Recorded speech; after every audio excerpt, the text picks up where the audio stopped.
Je m'appelle Alexandre Guérin, père de 5 enfants. Je découvre il y a un mois, par hasard, que le père Prénat est revenu sur la région de Lyon, comme avant. Il t'a vu? Oui, je sais. Pourquoi cet homme s'occupe-t-il encore d'enfants? Les samedis après-midi, il m'emmenait dans le local photo de la paroisse. Il me disait, c'est notre secret. Je suis horrifié par ce que vous me dites.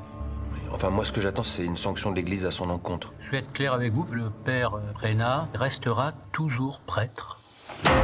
Vous avez une idée d'autres victimes qui pourraient témoigner? Mais je suis sûr qu'il en existe. Il y a une plainte qui a été déposée contre Prénat. Putain, c'est pas vrai. Mais regarde, il est encore avec des gosses. Je croyais qu'il était mort. Il va falloir faire quelque chose. Faut réunir d'autres victimes. J'attends depuis toujours ce moment, que je puisse enfin tout raconter moi aussi. Mais c'est important. Est-ce que vous voulez porter plainte contre Bernard Prénat? Ouais, je porte plainte. Nous sommes confrontés à des faits anciens et grâce à Dieu, tous ces faits sont prescrits.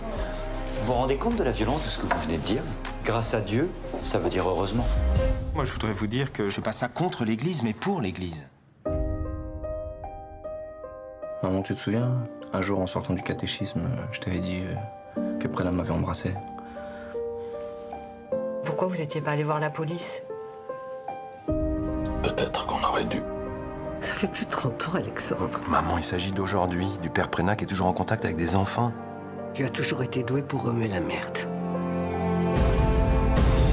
Tu n'as pas le monopole de la souffrance, y a pas que toi qui souffres ici, hein. La vérité qui sort enfin. Ah ben bravo. La vérité, c'est que tu nous emmerdes avec ton histoire de curé. Les parents parlent que de ça, hein, jour et nuit. Tu t'as toujours tourné autour de toi, de tes putains de problèmes.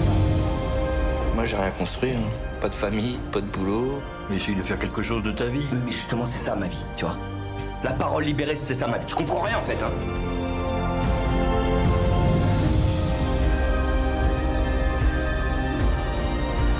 Mais pourquoi tu fais tout ça, papa?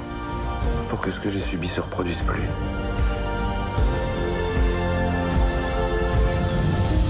Et puis pour vous, si vous arrive quelque chose, vous savez maintenant qu'il faut pas avoir peur de parler.